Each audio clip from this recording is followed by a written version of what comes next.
Hello friends, तो आज की इस वीडियो में हम स्टार्ट करने वाले हैं क्लास 10th की एनसीईआरटी का फर्स्ट चैप्टर। इसमें हम पढ़ेंगे रासायनिक अभिक्रियाएं एवं समीकरण। इसके इस इंपॉर्टेंट क्वेश्चंस को भी हम देखेंगे। चलिए वीडियो को स्टार्ट करते हैं। देखिए, सबसे पहले यहाँ पे हम बात करेंगे रासायनिक परिवर्तन और क्या क्या होते हैं। ठीक है, जैसे गर्मियों में हम कमरे के ताप पर दूध को खुला छोड़ देते हैं तो क्या होता है, दूध दूध खराब हो जाता है। ठीक है, दूध फट जाता है, देखा होगा। तो कैसा परिवर्तन है? रासायनिक परिवर्तन है। साथ ही जब हम लोहे की तवा या तसला या कील को आर्द्र वायुमंडल यानी जिसमें नमी हो, नमी वाले वायुमंडल में रख देते हैं तो उसमें क्या होता है? जंग लग जाता है, रासायनिक परिवर्तन होता है। अंगूर का जो किण्वन होता है, ठीक है, जिससे अल्कोहल वगैरह बनाए जाते हैं, वो भी रासायनिक परिवर्तन होता है। भोजन को जब पकाया जाता है तो भी क्या होता है? रासायनिक परिवर्तन होता है। और हमारा शरीर भोजन को जब पचा लेता है तो भी क्या होता है? रासायनिक परिवर्तन होता है।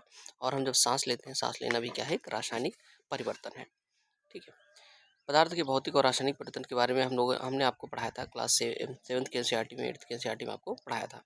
ठीक है, आगे चलते हैं। यहाँ पे देखिए, अ, चमकदार श्वेत लौह के साथ मैग्नीशियम रिबन का जो दहन होता है, उसके फलस्वरूप क्या बनता है? श्वेत चूर्ण बनता है।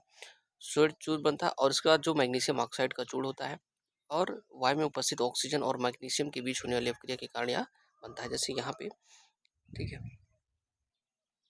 प्रयोग था, पिछले वाले क्लास में भी मैंने आपको सिद्धांत पढ़ाया था, तो वहाँ पे भी जो है मैग्नीशियम का प्रयोग था। देखो यहाँ पे क्या है, जैसे यह जस्ते पर तनु सल्फ्यूरिक अम्ल की अभिक्रिया से हाइड्रोजन गैस का निर्माण होता है। जैसे यहाँ पे तनु सल्फ्यूरिक अम्ल है, इसमें क्या करते हैं, कुछ जो जस्ता होता है हमारा, उसके कुछ टुकड़े इसमें डाल देते हैं। ठीक है, जस्ते के कुछ टुकड़े इसमें डाल देते हैं तो फिर क्या होता है? बुलबुले के रूप में इस तरीके से हाइड्रोजन गैस बाहर निकलती है यहाँ पे। ठीक, देखिएगा यहाँ पे रासायनिक अभिक्रिया में क्या होता है? अवस्था में परिवर्तन हो जाता है। जैसे हाइड्रोजन और ऑक्सीजन दोनों गैस हैं, लेकिन जब मिलाते हैं तो क्या बनता है? इनका वो जल बनता है, जो कि द्रव होता है। ठीक है, रंग में भी परिवर्तन हो जाता है। अब देखिए, कई तरीके के जो पदार्थ होते हैं, जब रासायनिक अभिक्रिया होती है तो उनका रंग परिवर्तित हो जाता है। ठीक है, गैस का निकास और उत्सर्जन। गैस का निकास और उत्सर्जन, जैसे यहाँ पे इस अभिक्रिया में आप देखोगे कि गैस निकल रही है ना, हाइड्रोजन गैस निकल रही है। उसके बाद तापमान में भी परिवर्तन होता है। जैसे आपने देखा होगा, जब चूने को हम लाते हैं, ठीक है, चूने को जब हम पानी में भिगोते हैं तो देखिए उसमें क्या होता है? उसका ताप बढ़ जाता है, पानी उबलने लगता है। ठीक है, तो उसको हम क्या कहते हैं? तापमान में परिवर्तन। रासायनिक अभिक्रिया में ये सारी चीज़ें होती हैं, इनको नोट डाउन कर लीजिएगा। अब देखिए, रासायनिक समीकरण क्या होते हैं। देखिए, रासायनिक समीकरण क्या होता है? जैसे मान लो ये मैग्नीशियम है, ये ऑक्सीजन है, हमने इसको मिलाया तो क्या बना? मैग्नीशियम ऑक्साइड बना, एक उत्पाद बना। तो जो जो पदार्थ अभिक्रिया करते हैं उनको हम अभिकारक बोलते हैं। क्या बोलते हैं? अभिकारक बोलते हैं। और जो अभिक्रिया के फलस्वरूप बनता है उसे उत्पाद कहते हैं। अभिकारक भी एक से अधिक हो सकते हैं, उत्पाद भी एक से अधिक हो सकते हैं। ठीक है, अब चूंकि इस तरीके से लिखना ये थोड़ा सा अनकन्वीनियंट है ना, तो इसके ये जो है इसमें ये भी नहीं पता चल रहा है कि स्ट्रक्चर क्या है। ठीक है, कितने परमाणु मिलते हैं, कितने परमाणु बनते हैं, तो इन सब के बारे में पता नहीं चल रहा है, इसलिए हम क्या करते हैं? इनको प्रतीकों के रूप में लिखते हैं। ठीक है, अब देखिए, जैसे है देखिए ये जैसे ये मैग्नीशियम हो गया, मैग्नीशियम का जो संकेत है वो Mg हो गया और ऑक्सीजन का O2 हो गया। प्लस लगा दिए, इसका मतलब ये अभिकारक दोनों एक दूसरे से क्रिया कर रहे हैं। प्लस का मतलब दोनों एक दूसरे से अभिक्रिया करेंगे। अभिक्रिया करने के फलस्वरूप ये जो एरो है ये शो करता है क्या उत्पाद बनेगा? इधर वाला उत्पाद होता है। तो जो राइट हैंड साइड है यानी कि दाएं साइड है वो उत्पाद होता है, और जो बाएं साइड है वो क्या होता है? हमारा अभिकारक होता है, रिएक्टेंट होता है। ठीक है, तो समझ में आया। अब उसके बाद आता है अभिक्रिया को संतुलित करना। अब इसी तरीके से आप कोई भी अभिक्रिया को लिख सकते हो। जैसे मैं आपको एग्जांपल देता हूँ यहाँ पे। जैसे ये अभिक्रिया लिखिए, आप ऐसे भी लिख सकते हो। जैसे मान लो कार्बन, जब हम इसका दहन करते हैं, O2 का मतलब होता है कि दहन करना। जब इसका हम दहन करते हैं तो क्या बनता है? CO2 बनता है। ठीक है, क्या बनता है? CO2 बनता है। ये कार्बन और ऑक्सीजन मिलकर कार्बन डाइऑक्साइड बन रहा है यहाँ पे। ठीक है, तो इस तरीके से प्रतीकों के रूप में आप रासायनिक समीकरण को लिख सकते हैं। और एक चीज, रासायनिक समीकरण को संतुलित भी करना है। जैसे H2+O2। ठीक है, H2 क्या हो गया? हाइड्रोजन हो गया। O2 क्या हो गया? ऑक्सीजन हो गया। ऑक्सीजन, चूंकि ऑक्सीजन का जो एक अणु होता है वो दो परमाणु से मिलकर बनता है, इसलिए O2। हाइड्रोजन का एक अणु जो है दो परमाणु से मिलकर बनता है, इसलिए H2 लिखते हैं। ये बनेगा क्या? H2O। ठीक, ये अब देखिए यहाँ पे हाइड्रोजन मिला और ऑक्सीजन, ये दोनों क्या है? उत्पाद हैं। और सॉरी, ये अभिकारक हैं और यहाँ पे उत्पाद बन गया। लेकिन यहाँ पे एक चीज ध्यान दीजिए कि क्या दोनों तरफ हाइड्रोजन के परमाणु की संख्या समान है? अगर आप देखो, यहाँ पे हाइड्रोजन 2 है, यहाँ भी हाइड्रोजन 2 है। ठीक है, यहाँ पे ऑक्सीजन 2 है, क्या यहाँ पे ऑक्सीजन 2 है? यहाँ पे 2 नहीं है। तो कैसे करेंगे? इसी चीज को संतुलित करना ही रासायनिक समीकरण को संतुलित करना कहलाता है। कि अभिकारक में और उत्पाद में किसी भी पदार्थ के परमाणुओं की संख्या हमेशा समान होनी चाहिए। ठीक है, अणुओं परमाणु की संख्या समान होनी चाहिए। तो यहाँ पे जैसे हमने देखा, आपको दिखा ना, ऑक्सीजन यहाँ पे 2 है लेकिन यहाँ पे 2 नहीं है, तो फिर कैसे इसको संतुलित करते हैं? देखिए, संतुलित करने के लिए करते क्या है, जैसे यहाँ पे ऑक्सीजन 2 है तो हम यहाँ पे कोई चेंज नहीं करेंगे, यहाँ पे कोई चेंज नहीं करेंगे। करते क्या है, देखो मैं आपको दिखाता हूँ, 1 मिनट। करते क्या है हम लोग, अगर यहाँ पे ऑक्सीजन को 2 करना है, इस उत्पाद में 2 करना है, तो यहाँ पे हम क्या कर सकते हैं, 2 लगा सकते हैं। 2 लगाने से क्या हुआ, हमारा हाइड्रोजन कितना हो गया, ये 2 और ये 2 मिलकर हाइड्रोजन कितना हो गया, हाइड्रोजन हमारा हो गया 4, और ऑक्सीजन कितना हो गया, O2, यानी कि ऑक्सीजन कितना हो गया, तो ऑक्सीजन तो ठीक हो गया, हाइड्रोजन 4 हो गया, यहाँ के हाइड्रोजन 2 ही है, तो यहाँ पे भी 2 लगा देते हैं। अब देखो यहाँ पे हाइड्रोजन कितना हो गया, 2 2 4, और ऑक्सीजन 2 है, यहाँ पे भी देखो ऑक्सीजन 2 है, हाइड्रोजन कितना है, 2 2 4। ठीक है, समझ में आया? इस तरीके से इसको बैलेंस करते हैं। आगे चलते हैं, मैंने आपको समझा दिया यहाँ पे संतुलित किस प्रकार से करते हैं। जैसे ये देखिए ये तो संतुलित है, जैसे यहाँ पे कितना है, जिंक 1 है, ऐसे आप काउंट कर सकते हो बड़े आराम से। देखो मैं आपको दिखाता हूँ कैसे काउंट करना है। देखो ये यहाँ पे देखो, यहाँ पे जिंक 1 है, यहाँ पे जिंक 1 है, ठीक, यहाँ पे H2 2 है, यहाँ पे H2 2 है, यहाँ पे SO4 पूरा 1 है, यहाँ पे SO4 पूरा 1 है, तो ये हमारा संतुलित है। ठीक है, जो संतुलित नहीं रहते उनको हम संतुलित करते हैं। ठीक, देखो जैसे यहाँ पे एक अभिक्रिया दिखाई गई है, मैं आपको इसको संतुलित करके दिखाता हूँ। ठीक है, यहाँ पे जैसे दिखाया गया है, Fe प्लस H2O मिलता है तो क्या बनता है, Fe3O4H2। जैसे यहाँ पे काउंट करो, Fe कितना है, 1, यहाँ पे Fe कितना है, 3, यानी कि ये संतुलित नहीं है। ऑक्सीजन कितना है यहाँ पे, 1, यहाँ पे कितना है, 4, हाइड्रोजन कितना है, 2, यहाँ पे भी 2। हाइड्रोजन संतुलित है लेकिन और सब संतुलित नहीं है। चलिए देखते हैं किस प्रकार से इसको संतुलित करते हैं। संतुलित करने के लिए इसमें करना क्या पड़ेगा आपको, जैसे Fe कितना है यहाँ पे, 3, और ऑक्सीजन कितना है, 4। तो ऐसा क्या कर सकते हैं हम, तो देखो यहाँ पे हम क्या कर सकते हैं, मान लो ऑक्सीजन 4 है तो ऑक्सीजन को 4 बनाने के लिए यहाँ पे 4 से मल्टीप्लाई कर देते हैं। तो हाइड्रोजन कितना हो गया, 8, 4 2 जा 8, हाइड्रोजन 8 हो गया, तो यहाँ भी 4 लगा सकते हैं, हाइड्रोजन संतुलित हो गया। ऑक्सीजन भी देखो वो 4 आ रहा है, ऑक्सीजन भी 4 हो गया। Fe3 है तो यहाँ पे 3 लगा देते हैं, Fe3। ठीक है, Fe यहाँ पे चेंज नहीं करेंगे क्योंकि जो लोहा होता है उसका उसके एक अणु में एक ही परमाणु होता है, तो इसलिए वो Fe होता है। ठीक है, तो यहाँ पे आप देखो, यहाँ पे 3 Fe हो गया, यहाँ पे भी Fe3 है। ठीक, और ये 4H2O, तो यहाँ पे मतलब 8 है H2O, तो यहाँ पे भी 8 है H हमारा। ऑक्सीजन कितना है, 4, यहाँ पे भी ऑक्सीजन 4। इस तरीके से हिट एंड ट्रायल मेथड से हम सेट कर सकते हैं इसको। ठीक है, संतुलित कर सकते हैं। चलिए आगे चलते हैं, मैंने आपको समझा दिया, बहुत ही ईजी है, बस आपको थोड़ा सा ध्यान देना है। हिट और ट्रायल मेथड इसे कहते हैं। अब देखिए, रासायनिक अभिक्रिया जो होती है उसमें कुछ भौतिक अवस्थाओं को भी लिखा जा सकता है। जैसे कुछ अभिक्रिया यहाँ पे दी है, इसको नोट कर लेना, ये आपके एग्जाम पॉइंट ऑफ व्यू से बहुत इंपॉर्टेंट है। जैसे कार्बन मोनोऑक्साइड है और ये हाइड्रोजन है, मिलकर के क्या बनता है, CH3COH बनता है।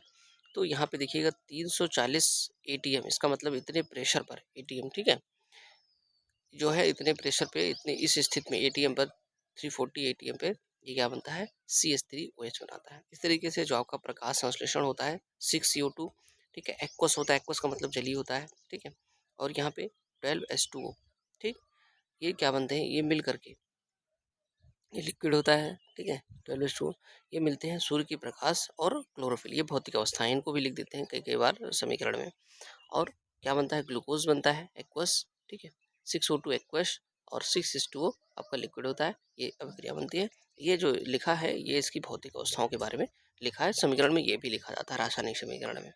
चलो आगे चलते हैं, उसके बाद हम देखते हैं यहाँ पे कुछ अभिक्रियाएं लिखी हैं, उनको किस प्रकार से हम दिखाते हैं। देखिए यहाँ पे जैसे लिखा है कि हाइड्रोजन और क्लोरीन हाइड्रोजन ऑक्साइड बनाते हैं, तो यहाँ पे आप देखोगे H2 प्लस Cl2 मिलते हैं, तो यहाँ पे हमने लिखा HCl, क्योंकि यहाँ पे देखिए जो भी आपको रासायनिक पदार्थ मिलेंगे उनके सूत्र को जरूर याद कर लें। जैसे हाइड्रोक्लोरिक एसिड का सूत्र क्या होता है, HCl होता है, ठीक है, ये H2Cl2 नहीं होता, HCl होता है।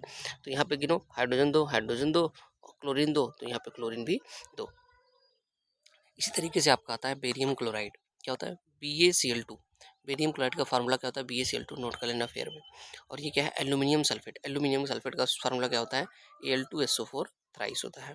ठीक, क्या बनाते हैं, बेरियम सल्फेट, यानी कि BaSO4 और एल्यूमिनियम क्लोराइड AlCl2 बनाते हैं। चलिए इसको संतुलित करते हैं, किस प्रकार से संतुलित होगा, तो दूसरा वाला यहाँ संतुलित करते हैं। ठीक, क्या है, बेरियम क्लोराइड, यानी कि BaCl2 प्लस इसमें क्या है, एल्यूमिनियम सल्फेट, Al2SO4 थ्राइस। ठीक है, ये मिलकर क्या बनाता है, barium sulphate. Barium sulphate BaSO4 plus aluminium chloride AlCl3। ठीक है, ये बनाता है। ये नोट कर लेना, एल्यूमिनियम क्लोराइड का फॉर्मूला होता है AlCl3। तो यहाँ पे देखो, इसको हम सॉल्व करते हैं। तो पहले हम मैच करते हैं क्या संतुलित है कि नहीं। चलिए मैच करते हैं। यहाँ पे देखते हैं कि देखो ये कितना है, Ba यहाँ पे एक है, यहाँ पे भी एक है, SO4 थ्राइस 3 है, यहाँ पे एक ही है। ठीक, अच्छा, और एल्यूमिनियम यहाँ पे 2 है, यहाँ पे एक ही है। तो इसको संतुलित करते हैं। क्या करते हैं, SO4 को हमें 3 करना पड़ेगा यहाँ पे, तो इसके लिए यहाँ 3 से मल्टीप्लाई करते हैं। तो हम देखो SO4 हमारा 3 हो गया, लेकिन Ba भी हमारा 3 हो गया। तो Ba को 3 करने के लिए यहाँ पे मल्टीप्लाई कर देते हैं। अब Ba तो 3 हो गया, लेकिन हमारा क्लोरीन कितना हो गया, 3 दूनी 6 हो गया। कितना हो गया, 6। तो इसको यहाँ पे मल्टीप्लाई कर देते हैं। अब देखो ये क्लोरीन 3 दूनी 6 हो गया, एल्यूमिनियम 2 हो गया, तो एल्यूमिनियम 2 यहाँ पे भी है। ठीक है, बाकी सब संतुलित हो गया, आप चेक कर सकते हो इसे काउंट करके। ठीक, तो टोटल इसे हमारा संतुलित हो गया। इस तरीके से हम इसको संतुलित कर सकते हैं। आगे क्या है, सोडियम तथा जल, सोडियम हाइड्रोक्साइड और हाइड्रोजन बनाता है। तो सोडियम का फार्मूला क्या होता है, Na प्लस जल H2O मिला देते हैं। मिलाने से क्या बनता है, यहाँ पे उत्पाद क्या बनता है हमारा, सोडियम हाइड्रोक्साइड NaOH प्लस, और क्या बनता है, हाइड्रोजन H2 बनता है। काउंट करो कौन कौन से सेम है। देखो Na सेम है, OH भी सेम है, हाइड्रोजन थोड़ा ज़्यादा हो रहा है, O भी सेम है, O एक ही है, लेकिन हाइड्रोजन ज़्यादा हो जा रहा है। हाइड्रोजन कितने हो जा रहे हैं, 2 1 3, 2 और 1 3 हो रहा है। 3 को संतुलित कर सकते हैं, 3 को हम 3 तो नहीं 6 बना सकते हैं। तो 6 बनाते हैं, यहाँ पे हम 3 लिखते हैं, 3 2 जा 6। तो यहाँ पे 3, यहाँ पे कितना आएगा, यहाँ पे हम क्या कर सकते हैं, देखो ऑक्सीजन भी 3 हो गया, तो यहाँ पे हमें 3 से मल्टीप्लाई करना पड़ जाएगा। ठीक है, सोडियम को भी 3 करना पड़ जाएगा, क्योंकि सोडियम 3 हुआ, ऑक्सीजन 3 हुआ, हाइड्रोजन यहाँ पे 3 है, 3 2 5। इसको थोड़ा सा और अच्छे संतुलित करते हैं, एक बार फिर से लिख के। ठीक है, तो इसको इस प्रकार से संतुलित कर सकते हैं। देखिए यहाँ पे हम क्या कर सकते हैं ना, देखते हैं। देखो यहाँ पे हम ये कर सकते हैं कि यहाँ पे हाइड्रोजन कितना हो रहा है, 2 और 1 3 हो रहा है। तो इसको संतुलित करने के लिए मेरे पास एक जुगाड़ है। इसमें क्या कर सकते हैं हम, इसको 4 बनाते हैं। तो यहाँ पे 2 से करेंगे तो कितना हो जाएगा, हाइड्रोजन 4। तो 2 यहाँ है, तो 2 यहाँ भी लगा देते हैं, 2 2 हाइड्रोजन हमारा 4 हो गया। ऑक्सीजन 2 है, तो यहाँ पे भी ऑक्सीजन 2 है। सोडियम यहाँ पे एक ही है, तो यहाँ पे भी 2 लगा देते हैं, सोडियम भी बराबर हो गया। हाइड्रोजन 4 है, तो 2 यहाँ पे हाइड्रोजन है और 2 यहाँ पे हाइड्रोजन है, 4 हो गया। ठीक है, संतुलित हो गया। इस तरीके से संतुलित कर सकते हैं इसको। चलिए आगे चलते हैं। रासायनिक अभिक्रिया के प्रकार। रासायनिक अभिक्रिया में क्या क्या प्रकार होते हैं, इनको हम पढ़ने वाले, इंपॉर्टेंट है, ध्यान से देखिएगा। रासायनिक क्रिया के समय किसी एक तत्व का परमाणु दूसरे तत्व के परमाणु में नहीं बदलता। यानी कि रासायनिक अभिक्रिया में कभी ऐसा नहीं होता है कि हाइड्रोजन परमाणु जो है वो बदल जाए ऑक्सीजन में, ऐसा नहीं होता है। हाइड्रोजन ऑक्सीजन से संयोग करके दूसरा परमाणु बना सकता है। ठीक है, मतलब दूसरे पदार्थ के अणु को बना सकता है। परमाणु बदलते नहीं है, परमाणु वही रहता है। ठीक है, उसको ध्यान रखना। हाइड्रोजन है तो उत्पाद भी हाइड्रोजन का ही बनेगा। ठीक है, ऐसा नहीं हाइड्रोजन से ऑक्सीजन बन जाए, ऐसा नहीं है। ठीक है, अब देखिए रासायनिक अभिक्रिया में क्या होता है, परमाणु के आपसी बंध क्या करते हैं, टूटते हैं और जुड़ते हैं, तो उससे रासायनिक अभिक्रियाएं होती हैं। चलो आगे चलते हैं। देखिए जैसे यहाँ पे ये है, कुछ अभिक्रियाओं के उदाहरण हैं। जैसे आप देखेंगे कि कैल्शियम ऑक्साइड जल के साथ तीव्रता से अभिक्रिया करके बुझे हुए चूने यानी कि कैल्शियम हाइड्रोक्साइड का निर्माण करते हैं। ये फार्मूला आप नोट कर लेना। ठीक है, यहाँ पे फार्मूला नोट करते चलो, यहाँ से सीधे फार्मूले पूछे जाते हैं। तो बुझा हुआ चूने को कैल्शियम हाइड्रोक्साइड कहते हैं, जिसका फार्मूला होता है CaOH ट्वाइस। क्या होता है, CaOH ट्वाइस, ये इसका फार्मूला होता है। ठीक है, ये CaO है, बिना बुझा हुआ चूना, इसका भी फार्मूला लिख लेना। इसमें जल मिलाते हैं तो क्या बनता है, CaOH ट्वाइस, और ऊष्मा निकलती है। ठीक है, तो ध्यान रखिएगा, कैल्शियम ऑक्साइड तथा जल मिलकर के एकल उत्पाद कैल्शियम हाइड्रोक्साइड बनाते हैं। ऐसी अभिक्रिया जिसमें दो या दो से अधिक अभिकारक मिलकर के एक एकल उत्पाद का निर्माण करते हैं, उसे संयोजन अभिक्रिया कहते हैं। यानी कि देखिए ये था एक ये था, दोनों मिलकर के एक एकल उत्पाद का निर्माण करते हैं। यानी कि दो अभिकारक मिलकर के एक एकल उत्पाद का निर्माण करते हैं, तो उसे हम क्या कहते हैं, संयोजन अभिक्रिया कहते हैं। क्या कहते हैं, संयोजन अभिक्रिया कहते हैं। इसका उदाहरण भी आप याद कर लेना। ठीक है, देखिएगा यहाँ पे एक चीज़ और बताया गया है। ये बताया गया है यहाँ पे, ओके, यहाँ पे ये बताया गया है कि अभिक्रिया में बुझे हुए चूने के विलयन का उपयोग दीवारों की सफेदी करने के लिए किया जाता है। कैल्शियम हाइड्रोक्साइड वायु में उपस्थित कार्बन डाइऑक्साइड के साथ धीमी गति से अभिक्रिया करके दीवारों पर कैल्शियम कार्बोनेट की पतली परत बना देता है। सफेदी करने के 2-3 दिन बाद कैल्शियम कार्बोनेट का निर्माण होता है और इसे यहाँ पे ये बताया गया है कि जब कैल्शियम हाइड्रोक्साइड की अभिक्रिया कार्बन डाइऑक्साइड से होती है तो CaCO3 बनता है। CaCO3 जो होता है ये सगमरमर का रासायनिक सूत्र भी होता है, इसको भी याद कर लेना। और इससे क्या होता है, दीवारों में चमक आ जाती है, H2O कार्बोनेट बनता है। ठीक है, चलिए आगे देखते हैं। कैल्शियम कार्बोनेट CaCO3 बनता है। आगे देखते हैं, संयोजक अभिक्रिया के कुछ अनुदाहरण दिया है, जैसे कार्बन और ऑक्सीजन। कोयले का जब दहन होता है तो CaCO सी सी मतलब कार्बन और O2 मतलब गैस, ऑक्सीजन मिलकर के CO2 बनाते हैं, कार्बन डाइऑक्साइड। ठीक है। और भी उदाहरण है, जैसे जल का निर्माण होता है, जब हाइड्रोजन और ऑक्सीजन की अभिक्रिया कराई जाती है तो क्या बनता है, H2O बनता है, 2H2O। ठीक है। जब दो या दो से अधिक पदार्थ मिलकर के एक एकल उत्पाद का निर्माण करते हैं तो ऐसी अपक्रिया को संयोजन अपक्रिया कहते हैं। आगे चलते हैं। अपक्रिया मिश्रण गर्म होता है तो उसे जब को जैसे कोई अभिक्रिया होती है, जैसे आपने देखा होगा CH4 प्राकृतिक गैस और 2O2 इसकी अभिक्रिया कराते हैं तो क्या बनता है, कार्बन डाइऑक्साइड बनता है, 2H2O बनता है और ऊर्जा निकलती है। तो जब भी किसी अभिक्रिया में ऊष्मा या ऊर्जा निकलती है तो उसे हम क्या कहते हैं, ऊष्मा छेपी। छा से छोड़ना, तो ऊष्मा छोड़ती है, यानी कि ऊष्मा छेपी अभिक्रिया, ऊष्मा बाहर निकलती है। ठीक है। और इसके और भी एग्जाम्पल है, जैसे जब हमारा श्वसन एक ऊष्माक्षेपी क्रिया, जब श्वसन करते हैं तो ऊष्मा बाहर निकलती है, ऊर्जा बाहर निकलती है। ठीक है। पाचन क्रिया के फलस्वरूप भी क्या होता है, हमारा ऊर्जा निकलती है, तो इसमें क्या है, पाचन क्रिया भी एक ऊष्माक्षेपी क्रिया है।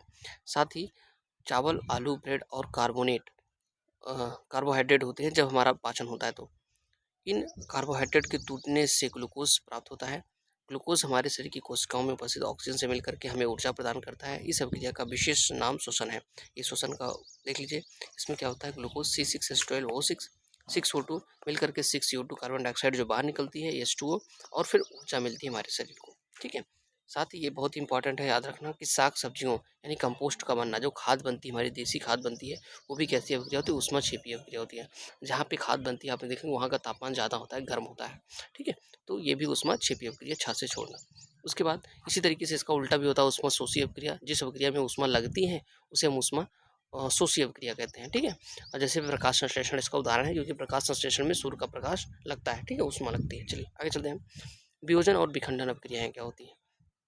वियोजन का मतलब होता है टूटना, विखंडन का मतलब टूटना। जैसे यहाँ पे देखो FeSO4 फेरस सल्फेट, इसको नोट कर लेना, फार्मूला जरूर नोट करते चलिए आप। FeSO4, ठीक है, ये फेरस सल्फेट का होता है। और ferric oxide Fe2O3 ferric oxide है, फेरस ऑक्साइड भी होता है। तो इसको नोट कर लो, फेरिक ऑक्साइड। तो FeSO4 देखिए, यहाँ पे ऊष्मा जब हमने इसको दिया तो ये क्या हुआ, टूट गया। Fe2O3 और SO2 और SO3 में ये टूट गया। तो इसे क्या कहते हैं, वियोजन अपक्रिया कहते हैं। क्या कहते हैं, वियोजन अपक्रिया कहते हैं। गर्म करने पर फेरस सल्फेट FeSO4 का क्रिस्टल जल त्याग देता है और क्रिस्टल का रंग बदल जाता है।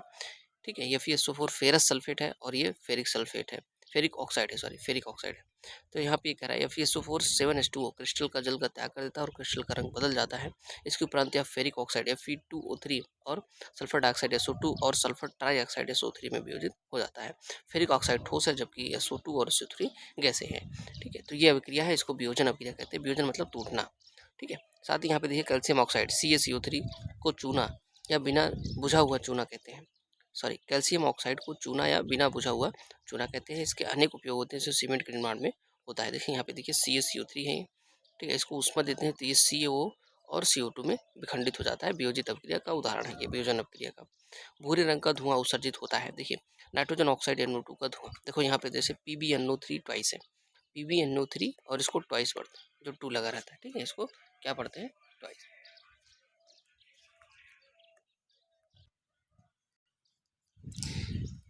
तो PbNO3 ट्वाइस लेड नाइट्रेट होता है। जब इसको हम हीट करते हैं तो क्या बनता है, 2PbO लेड ऑक्साइड बनता है, 4NO2 नाइट्रोजन डाइऑक्साइड बनता है और O2 ऑक्सीजन बनता है। ठीक है, चलिए आगे चलते हैं। देखिए ये जल का वैद्युत अपघटन है। जब जल का वैद्युत अपघटन किया जाता है तो ये देखो एनोड है और ये कैथोड है। ठीक है, एक प्लस टर्मिनल होता है, एक माइनस टर्मिनल होता है। तो धन धन जो होता है वो एनोड होता है। तो एनोड पर आप देखोगे यहाँ पे आपकी ऑक्सीजन गैस आती है। ठीक है। और जो आपका कैथोड होता है, कैथोड पर कौन सी गैस होती है, हाइड्रोजन, हाइड्रोजन गैस होती है। ठीक है, तो इसको याद रखना। जल का वैद्युत अपघटन है, ऑक्सीजन एनोड पर और हाइड्रोजन कैथोड पर। चलिए, सूर्य का प्रकाश, यहाँ पे देखिए सिल्वर क्लोराइड है। यहाँ पे एक अभिक्रिया लिखी है कि श्वेत रंग का सिल्वर क्लोराइड धूसर रंग का हो जाता है प्रकाश की उपस्थिति में। प्रकाश की उपस्थिति में सिल्वर क्लोराइड का सिल्वर और क्लोरीन में वियोजन हो जाता है, जिसके कारण उसका रंग बदल जाता है। देखिए ये है AgCl2, ये सिल्वर क्लोराइड है आपका, सूर्य का प्रकाश पड़ता है तो ये Ag यानी कि सिल्वर और Cl2 मतलब क्लोरीन, तो सिल्वर ब्रोमाइड भी इसी प्रकार की अभिक्रिया करता है। देखिए AgBr है, सूर्य के प्रकाश में सिल्वर और ब्रोमीन में ये टूट जाता है। तो याद रखिएगा, इस अभिक्रिया का प्रयोग हम श्याम श्वेत फोटोग्राफी में किया जा सकता है। प्रकाश की ऊर्जा के कारण वियोजन अभिक्रिया होती है। तो प्रकाश के वियोजन का आप देखोगे यहाँ पे वियोजन अभिक्रिया हो रही है, एक पदार्थ दो पदार्थों में टूट जाता है इस तरीके से। ठीक है, आगे चलते हैं। तोड़ने के लिए ऊष्मा, प्रकाश या विद्युत ऊर्जा की आवश्यकता होती है। अभिकारकों को तोड़ने के लिए जिन अभिक्रियाओं में ऊर्जा अवशोषित होती है उन्हें ऊष्मा शोषी अभिक्रिया कहते हैं। ठीक है, तो इन सब अभिक्रियाओं को भी आप ऊष्मा शोषी अभिक्रिया कह सकते हो। वियोजन अभिक्रिया भी है, ऊष्मा शोषी अभिक्रिया भी है। ठीक है, कैसे है? देखो यहाँ पे ऊष्मा लग रही है, सूर्य का प्रकाश, यहाँ पे सूर्य का प्रकाश लग रहा है, तो इसलिए ऊष्मा शोषी अभिक्रिया है। शोषी मतलब शोषण करना, यानी ऊष्मा को ग्रहण करना। ठीक है, चलिए आगे देखते हैं विस्थापन अभिक्रिया क्या होती है। विस्थापन जैसे विस्थापित कर देना। ठीक है, जैसे यहाँ पे देखेंगे लोहे की कील का रंग भूरा क्यों हो जाता है। देखिए अभिक्रिया देख लीजिए, जैसे Fe है। ठीक है, इसको CuSO4 कॉपर सल्फेट के साथ जब अभिक्रिया कराया जाता है तो क्या होता है, Fe क्या करता है, कॉपर को हटा देता है। कॉपर को हटा करके खुद यह SO4 के साथ लग जाता है, तो क्या बनता है FeSO4। देखो कॉपर को हटा के लग गया, कॉपर बाहर हो गया, तो इसे हम क्या कहते हैं, विस्थापन अभिक्रिया कहते हैं। एक एक पदार्थ, एक जो तत्व होता है हमारा, वो दूसरे तत्व को विस्थापित कर देता है। तो यहाँ पे आप देखोगे लोहे आयरन ने दूसरे तत्व कॉपर को कॉपर सल्फेट से विलयन से विस्थापित कर दिया। ठीक है, इसी तरीके से जिंक क्या करता है, देखो यहाँ से कॉपर को विस्थापित कर देता है। जिंक SO4 के साथ जुड़ जाता है, ZnSO4 और कॉपर बनता है। PbCuCl2, Pb देखो यहाँ पे कॉपर को विस्थापित कर देता है और PbCl2 और CO बनता है। तो यहाँ पे क्या होता है, जिंक तथा लेड कॉपर की अपेक्षा अधिक क्रियाशील तत्व हैं, इसलिए कॉपर गुण के योग से विस्थापित कर देते हैं। यानी कि जो Zn और Pb है, Fe है, ये सभी कॉपर से अधिक अभिक्रियाशील हैं, इसलिए कॉपर को विस्थापित कर देते हैं। जो अधिक क्रियाशील होगा वो विस्थापित कर देगा। ठीक है, इस अभिक्रिया को आप क्या बोलोगे, विस्थापन अभिक्रिया बोलोगे। इसका याद रखना इसको। ठीक है, द्विविस्थापन अभिक्रिया क्या होती है, दो जगह विस्थापन होता है। जैसे यहाँ पे इसका उदाहरण देख सकते हो आप, Na2SO4 सोडियम सल्फेट, फार्मूला जरूर नोट करिएगा, और बेरियम क्लोराइड BaCl2 है। तो यहाँ पे क्या होता है, ये Na2Cl2 के साथ लग जाता है, यानी कि यहाँ पे NaCl बनता है। ठीक है, और दूसरी चीज़ यहाँ पे क्या है, Ba जो है SO4 के साथ जुड़ जाता है, ये इसके साथ, ये इसके साथ जुड़ जाता है, तो BaSO4 बनता है, बेरियम सल्फेट। ठीक, द्विविस्थापन अभिक्रिया इसको कहते हैं। दो जगह विस्थापन हो रहा है, पहले वहाँ पे एक ही जगह होता था, यहाँ पे दोनों जगह। Ba यहाँ पे आता है और Na यहाँ पे आता है। चलिए, उपचयन और अपचयन अभिक्रिया क्या होते हैं, बहुत इंपॉर्टेंट है, इनको ध्यान दे लीजिएगा। देखिए उपचयन अपचयन अभिक्रिया का मतलब क्या होता है कि यहाँ पे मैं आपको शॉर्ट में समझाता हूँ। पहले इधर देखिए, यहाँ पे लिखा है ऑक्सीजन की वृद्धि होती है। जब किसी पदार्थ में ऑक्सीजन जुड़ता है, ऑक्सीजन की वृद्धि होती है, तो उसे उपचयन कहते हैं। और जब ऑक्सीजन निकलता है यानी कि ऑक्सीजन का ह्रास होता है, तो उसे अपचयन कहते हैं। याद रखना, ऑक्सीजन जुड़ेगा तो उपचयन और ऑक्सीजन निकलेगा तो अपचयन। देखिए यहाँ पे जैसे CuO2 है, तो यहाँ पे ऑक्सीजन इसके साथ जुड़ी, तो इसको हम क्या बोलते हैं, उपचयन। क्या बोलते हैं, उपचयन। देखो जुड़ गई ना ऑक्सीजन इसके साथ यहाँ पे, तो ये क्या हो गया, उपचयन। और यहाँ पे देखो CuO+H2, जब हाइड्रोजन गैस प्रभावित करते हैं तो Cu+H2O बनता है। तो Cu क्या बन गया, Cu से देखो ऑक्सीजन निकल रहा है, जब Cu से ऑक्सीजन निकल रहा है तो इसका क्या हो गया, अपचयन हो गया। इस तरीके से याद रखना। ठीक है, अब देखिए, जिन अभिक्रियाओं में उपचयन और अपचयन दोनों चीजें होती है, यानी कि एक जगह ऑक्सीजन निकलता है, एक जगह ऑक्सीजन जुड़ता है, उन अभिक्रियाओं को हम रेडॉक्स अभिक्रिया कहते हैं। क्या कहते हैं, रेडॉक्स अभिक्रिया कहते हैं, याद रखना। यानी कि उपचयन और अपचयन दोनों हो तो उसे रेडॉक्स अभिक्रिया या उपचयन अपचयन अभिक्रिया कहते हैं। दोनों होना चाहिए। जैसे यहाँ पे देखो CuO, Cu से क्या हुआ, O निकल गया, तो O निकल गया तो ये किसका क्या हो गया, अपचयन हो गया। क्या हो गया, अपचयन हो गया। और हाइड्रोजन से क्या हुआ, ऑक्सीजन जुड़ गया, हाइड्रोजन से क्या हुआ, यहाँ पे ऑक्सीजन जुड़ गया, तो ये इसका क्या हो गया, उपचयन हो गया। ठीक है, तो जब उपचयन और अपचयन दोनों होता है तो यहाँ पे क्या होता है, रेडॉक्स अभिक्रिया हो जाती है। रेडॉक्स अभिक्रिया ये है। कुछ और भी उदाहरण यहाँ पे दिए हैं, जैसे ZnO और C है। तो देखिए Zn से ऑक्सीजन निकला, इसका अपचयन हुआ, C से जुड़ा, इसका उपचयन हो गया। MnO2 है, यहाँ पे आप देखोगे, देखो एक चीज़ और है यहाँ पे, या तो ऑक्सीजन की वृद्धि हो या हाइड्रोजन का ह्रास हो, तो उसे हम क्या बोलते हैं, उपचयन बोलते हैं। यानी कि पदार्थ का उपचयन तब होता है जब उसमें ऑक्सीजन की वृद्धि हो या हाइड्रोजन का ह्रास हो। यानी कि ऑक्सीजन की वृद्धि हो या ऑक्सीजन की वृद्धि हो या हाइड्रोजन का ह्रास हो, यानी कि ऑक्सीजन जुड़े, यहाँ पे मैंने लिखा है, या तो ऑक्सीजन जुड़े, ठीक है, या हाइड्रोजन घटे, तो उसे उपचयन कहते हैं। दोनों जुड़े नहीं, दोनों साथ में हो, इनमें से कोई भी एक हो सकता है। और ये या तो ऑक्सीजन हटे या फिर हाइड्रोजन जुड़े, तो उसे हम क्या कहते हैं, अपचयन। क्या कहते हैं, अपचयन अभिक्रिया कहते हैं। ठीक है, चलिए देखते हैं इसका मैं आपको एक उदाहरण समझा देता हूँ। जैसे यहाँ पे देखो, यहाँ पे इस वाले क्वेश्चन में आप देखिए, यहाँ पे जैसे Mn से ऑक्सीजन निकल गया, यहाँ पे देखो Mn से ऑक्सीजन निकल गया, तो ऑक्सीजन निकला तो इसका क्या हो गया, अपचयन हो गया। ठीक है, और यहाँ पे देखो, ठीक है, यहाँ पे एक चीज़ देखो, यहाँ कार्बन उपचयित होता है, उपचयित होकर के CO बनाता है। देखो कार्बन से क्या हुआ, सॉरी, कार्बन उपचयित, ये दूसरा वाला है HCl, HCl और Cl2 है। देखो यहाँ पे क्या हुआ, HCl जो है Cl2 में उपचयित होता है।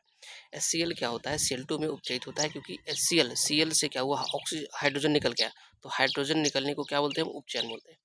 तो HCl Cl2 में उपचयित हुआ, और MnO2, जो MnO2 था वो MnCl2 में अपचयित हुआ, क्योंकि Mn से क्या हुआ, Mn से यहाँ पे देखोगे Mn से ऑक्सीजन निकल गया है, तो ऑक्सीजन निकलने को हम क्या बोलते हैं, अपचयन बोलते हैं।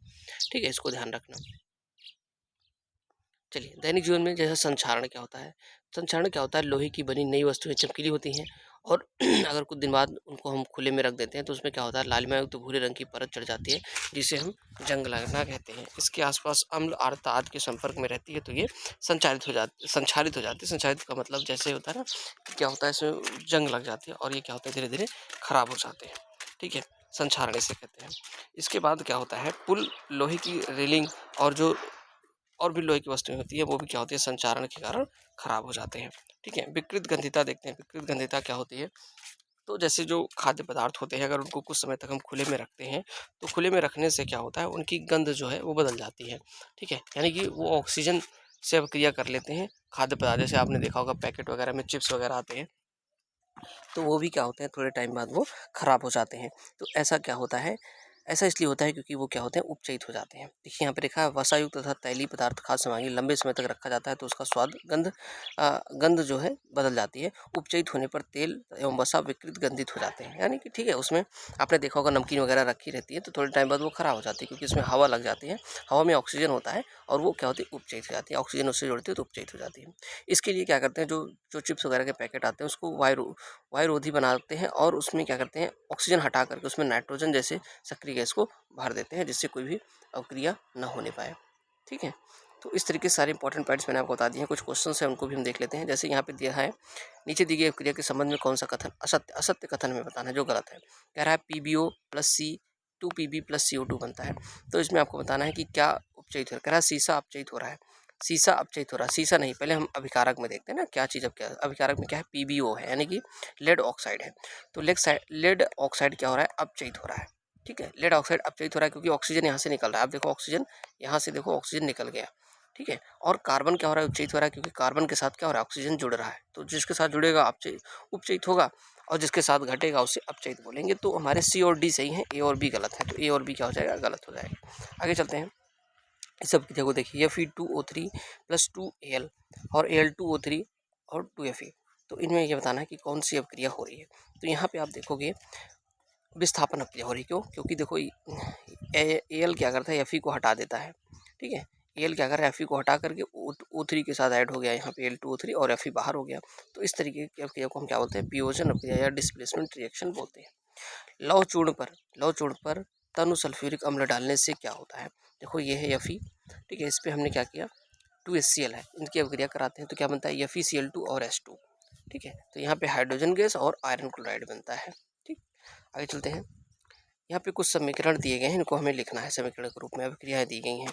तो जैसे है नाइट्रोजन जो होता है हाइड्रोजन से संयोग करके अमोनिया बनाता है, तो यहाँ पे हमने लिखा नाइट्रोजन N2 और ये लिखा हाइड्रोजन, तो इसको अभिक्रिया कराते हैं तो क्या बनता है, NH3 यानी कि अमोनिया बनता है। लेकिन ये संतुलित नहीं है, इसको संतुलित कैसे करते हैं, जैसे यहाँ पे आप देखोगे, यहाँ पे N2 2 है, यहाँ पे N2 एक ही है, यानी कि नाइट्रोजन एक ही है।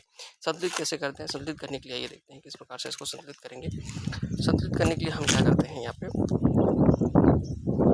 देखो, जैसे यहाँ पे N1 है और SH कितना है, 3, तो हम क्या करते हैं, इसको 6 बनाते हैं, यहाँ पे 3 लगाते हैं हाइड्रोजन 6 को। ठीक है, तो यहाँ पे हम 2 लगाते हैं। अब देखो नाइट्रोजन यहाँ पे 2, यहाँ पे 2, हाइड्रोजन 6, यहाँ पे भी 6, इस तरीके से H2S है, O2 है, मिलकर H2O और SO2 बनाते हैं। इसको किस प्रकार से करेंगे, देखिए यहाँ पे हाइड्रोजन 2 है, यहाँ पे भी हाइड्रोजन 2 है, ऑक्सीजन यहाँ पे 2 है, तो यहाँ पे ऑक्सीजन कितना हो रहा है, 3 हो जा रहे हैं, और सल्फर 1 है, तो संतुलित करते हैं। इसको क्या कर सकते हैं, संतुलित करने में हम इसको मान लो अगर यहाँ पे हम 2 से मल्टीप्लाई करते हैं तो हाइड्रोजन 4 हुआ, तो यहाँ पे 2 करते हैं, हाइड्रोजन 4 हुआ, ऑक्सीजन 2 हो गया, तो यहाँ पे भी करते हैं।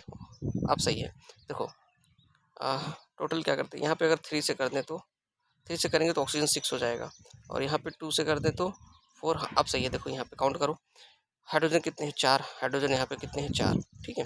सल्फर कितना है 2, सल्फर यहाँ पे भी कितना है 2, ऑक्सीजन कितना है 6, तो यहाँ पे 2 हो गए और 4 यहाँ पे ऑक्सीजन हो गया, 4 2 6, ठीक है। इस तरीके से हम कर सकते हैं। आगे चलते हैं, यहाँ पे देखो Al2SO4 थ्राइस, तीसरी अभिक्रिया जो थी एल्यूमिनियम सल्फेट की, तो यहाँ पे देखते हैं Al2SO4 थ्राइस प्लस BaCl2 मिलकर क्या बनता है AlCl3 और BaSO4 बनता है। संतुलित करते हैं इसको ध्यान से।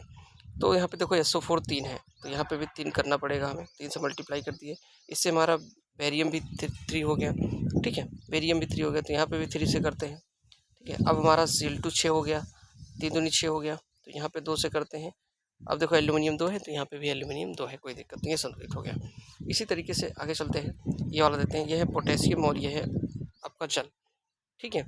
ये क्या बनता है KOH प्लस H2 बनता है। संतुलित करते हैं, H2 2 है, यहाँ पे 3 हो रहे हैं, तो 2 मान लो यहाँ पे 2 से करते हैं, हाइड्रोजन 4 हुआ, यहाँ पे भी 2 से करते हैं, ऑक्सीजन 2 है, यहाँ पे भी ऑक्सीजन 2 है, ठीक है। यहाँ पे पोटेशियम को 2 कर देते हैं, 2 के, यहाँ पे पोटेशियम भी 2 हो गया, इस तरीके से संतुलित हो गया, ठीक है। तो इस तरीके से आप इक्वेशन को संतुलित कर सकते हैं। वीडियो पसंद आए तो लाइक करना, चैनल को सब्सक्राइब करना। Thanks for